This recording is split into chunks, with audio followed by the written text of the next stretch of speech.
যেহেতু ওল্ড প্লেয়াররা এখনো গেম খেলে, তো তাদের উদ্দেশ্যে আমি কিছু কথা বলি। ভাই, আপনার কি মনে আছে সে র্যাঙ্ক পুশের কথা? আপনার কি মনে আছে প্রাইভেট ছুটি হওয়ার পর সবাই একসাথে মিলে কাস্টম খেলা, ডায়মন্ড টপ আপ করে ডিজে আলোক নেওয়ার ফিলিংটা, বন্ধু বান্ধবকে বারবার দেখানো, মামা আমার অ্যাকাউন্টে তো ডিজে আলোক আছে, তোর কাছে কি আছে? আরে বন্ধু, আজকে আমি একলা বিয়ার র্যাঙ্ক খেলছি, 6 কিল করছি, তুই কই আছিলি?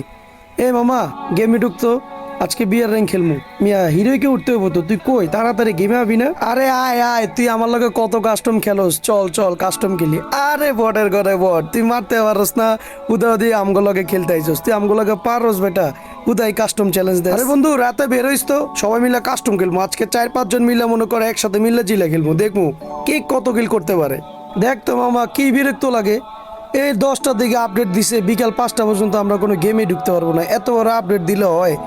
এখনকার ভাই আপডেট গুলা জাস্ট 20-30 মিনিটের। আগের ভাই যখন গেমটা আপডেট দিত ভাই, তখন ভাই আমাদের দিন কেমনে যাইতো আমরা ভাই নিজেও জানতাম না, এত কষ্টে দিন যাইতো। এই গেমটা এখন ভাই 2-3